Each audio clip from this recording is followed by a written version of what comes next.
मित्रों नमस्कार। Life lesson with बसंत गुरु जी में आपका स्वागत है।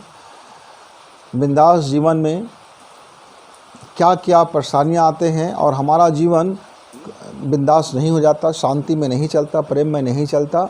और सवाल अमीरी का नहीं है, सवाल पैसे के नहीं है, सवाल आपका व्यवसाय का नहीं है, सवाल कारोबार का नहीं होता। जीवन में बिंदासपना तो उसके दृष्टिकोण से आता है, उसकी नज़रिया से आता है। ठीक है, आपके पास पैसा कम है तो आप उसको उस तरह से मैनेजमेंट कर लीजिए। आप रोना रोते रहेंगे तो वो पैसा तो बढ़ेगा नहीं। आपके पास पैसा बहुत ज़्यादा है पर आप मैनेजमेंट नहीं कर पाएंगे तो वो पैसा आपको खा जाएगा। यहाँ इस संसार में यदि आप अपने मस्तिष्क की प्रक्रिया को नहीं समझें, आप अपनी नज़रिया को नहीं समझें, आप अपनी दृष्टिकोण को नहीं समझ पाए, आप यदि पूर्वाग्रह में जीवन जीते हैं, आप यदि चीज़ों को चीज़ों की तरह नहीं देख पाते हैं तो वो फिर आपको वह खा जाता है। आप जिससे प्रेम करते हो, आपके मन में शंका आ गया, आपका विश्वास कमज़ोर है तो फिर आपका प्रेमी और आपका प्रेमिका के बीच में वह विवाद होगा और एक समय ऐसा आएगा कि जीवन दोनों का नारकीय जीवन हो जाएगा। आप दाम्पत्य जीवन में हो, पत्नी और पति हो, आपके जीवन में यदि विश्वास नहीं है, आपके जीवन में परस्पर प्रेम नहीं दिख रहा है, आपके जीवन में सहयोगात्मक रवैया नहीं है, आप हर बात में शंका और कुशंका करते रहते हो, आपकी नज़रिया जरा गलत हो गया है, आपका दृष्टिकोण साफ सुथरा नहीं है, तब आपके पारिवारिक जीवन में वह आनंद नहीं होगा। हो सकता है एक संपन्नता हो, अरबों रुपए आपके पास हो, खरबों रुपए आपके पास हो, पर आपका जो वैवाहिक जीवन है वो कष्टों से भरा होगा। क्यों? क्योंकि आपकी नज़रिया में अहंकार हो सकता है, आपके नज़रिया में शंका हो सकता है, आपके नज़रिया में विश्वास नाम का चीज़ नहीं होगा, आपके नज़रिया में आप सारे चीज़ों को पैसा से तुलना करते होंगे, देखते होंगे, हर चीज़ बिकाऊ है सोच करके आप खरीदी पर विश्वास करते होंगे। मित्रों, ये दिमाग का खेल है, यह मस्तिष्क की संरचना है कि आप जिस दृष्टिकोण को आप अपने मस्तिष्क में फिट कर देते हो, आपका मास्टर ग्लैंड में जिस चीज़ को आप समझा देते हो वह उसी हिसाब से अपना रस रसायन आपके पूरे शरीर को, आपके मन को, आपके चित्त को, आपके जीवन को वो बनाता हुआ चला जाता है। मसलन यदि आपके मन में यदि किसी के प्रति शंका आ गया तो फिर उस बीमारी का कोई औषधि नहीं है। क्यों? क्योंकि अंदर वह बीमारी आपके अंदर फैलता रहेगा और हर चीज़ में आपको शंका दिखता रहेगा।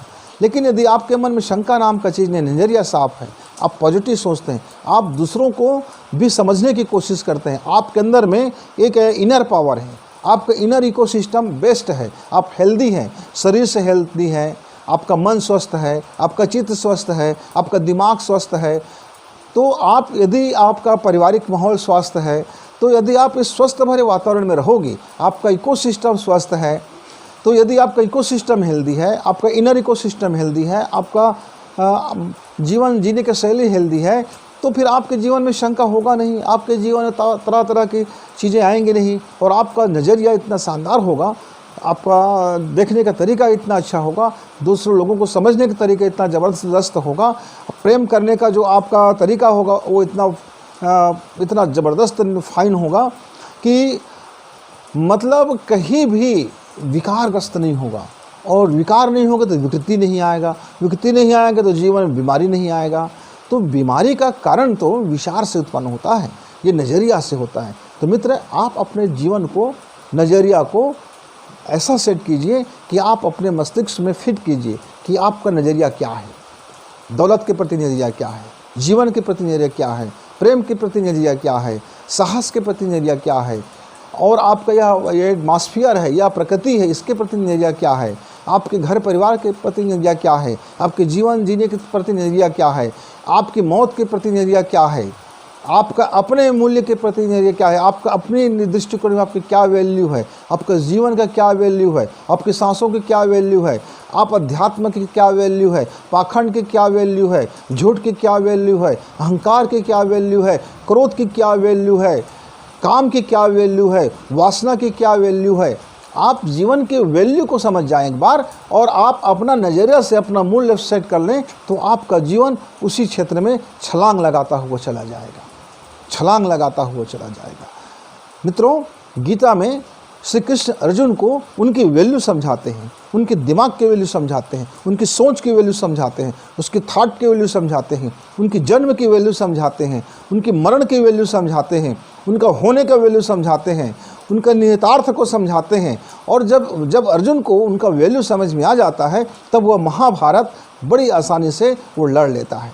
हम जीवन में भी कुछ ऐसे ही भटक चुके होते हैं, विकृत होते हुए या वातावरण, या विकृत होते हुए हमारा सोच, या विकृत होते हुए खान पान, या विकृत जीवन शैली, हमारे दृष्टिकोण में विकृति आ जाता है, विकार उत्पन्न हो जाते हैं। और इस विकार से फिर हमारा जीवन हेल्दी नहीं रह जाता, हमारा शरीर भी हेल्दी नहीं रह जाता, हमारा थॉट भी हेल्दी नहीं रह जाता, हमारा अध्यात्म भी हेल्दी नहीं रह जाता, हमारा धर्म भी हेल्दी नहीं रह जाता, हमारी परंपरा भी हेल्दी नहीं रह जाता, हमारी मान्यताएं भी हेल्दी नहीं रह जाता, हमारा रीति रिवाज भी हेल्दी नहीं रह जाता। ये सब को हेल्दी करना पड़ेगा आपको। और हेल्दी करने के लिए क्या करना पड़ेगा कि आपका जो भी चित्त है, जो भी विचार है, जो भी नज़रिया है, वह स्वस्थ होना चाहिए, बीमार रहित होनी चाहिए, विकार रहित होनी चाहिए। जब आपका नज़रिया विकार रहित होगा, उस नज़रिए में यदि कोई विकार नहीं होगा तो जीवन बड़ी शानदार होगा। और यदि आपका नज़रिया विकार रहित है तो फिर आपका जीवन बिंदास है। नज़रिया को हेल्दी कीजिए और बिंदास जिए, नज़रिया को हेल्दी कीजिए और बिंदास जिए। जीवन में तब एक अनंत आनंद की लहर से आप भर उठोगे। मित्र, आप इस नज़रिया को सोचिए, समझिए, चिंतन कीजिए। सार लगे तो प्रयोग कीजिए, प्रयोग में खरा उतरे अपना लीजिए, निस्सार लगे छोड़ दीजिए। आपको लगता है कि इस नज़रिया में कोई बात तो है, तो फिर आप अपने मित्रों को भी शेयर कीजिए ताकि यह संवाद उन तक पहुँचे, वे भी सोचने के लिए मजबूर हों, वे भी अपने दृष्टिकोण को देखें, वे भी अपने जीवन के नज़रिया को समझें। जीवन के छोटे छोटे ऐसी चीज़ों पर हम फिर वीडियो लेकर के आएंगे। तब तक के लिए नमस्कार।